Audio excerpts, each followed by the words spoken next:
I think it's so critical that we start talking about race. I think we just have to be honest. And I do this with some of my black friends. You know, there's this one woman that she's an architect, and she and I have coffee, and we are like, okay, Roz, what are we going to do this week to bridge this gap and make things better, you know? And when I was growing up, it was all white. We had no African Americans in the school.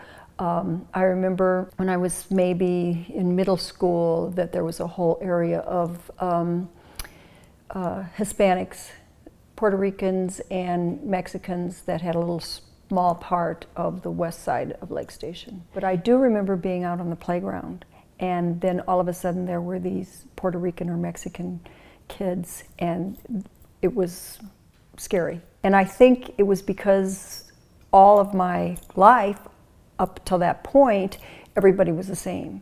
And I know I must have heard, although I cannot pinpoint, that they were different, and we had to be careful. We were told as children to stay away from them. I can remember when Martin Luther King was killed. I put a picture on my front door with a black drape over it. I was a young mother, and we lived in the little neighborhood, all white neighborhood, and it was sort of very controversial in the neighborhood, and we lost some friends over it. You know, people came over and they were very upset that we would feel the loss and could do something so outrageous, but it felt right because it's like anything.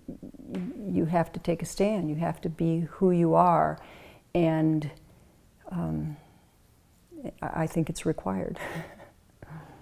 My husband and I, when Richard Gordon Hatcher ran for mayor, we worked on his campaign. We worked with what they called the Miller Mafia, which was a group of Jewish people that were lawyers and business people and very liberal.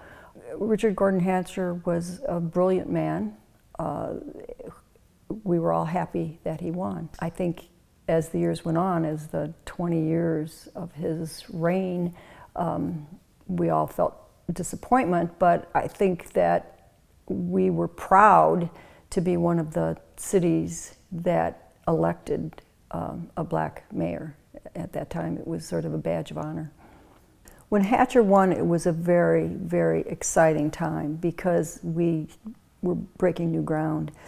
And there was the excitement that new people were coming in from all over to be part of his administration. I mean, people felt it not just here, but throughout the country. So he was getting very qualified and very well-known people to help him in his administration.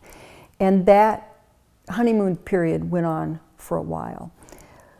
But there were a lot of issues with the rest of Lake County and Porter County. I mean, people didn't like that there was a black mayor here, and that's how Maryville and Munster were born.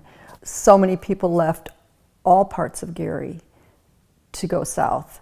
And that meant that then there were homes that some were just abandoned or were sold so cheaply that it brought the level of poverty up because people who couldn't afford it otherwise were moving in. I don't think he did enough to alleviate the fear. Instead of this feeling of that we're a team and we're all working together, it became a very black and white thing from the administration. And you know, that exacerbated the situation of people leaving. But like I said, there were also major economic things. I mean, the suburban malls did so much damage. The steel industry collapsing. You know, there were just not the middle-class jobs here anymore.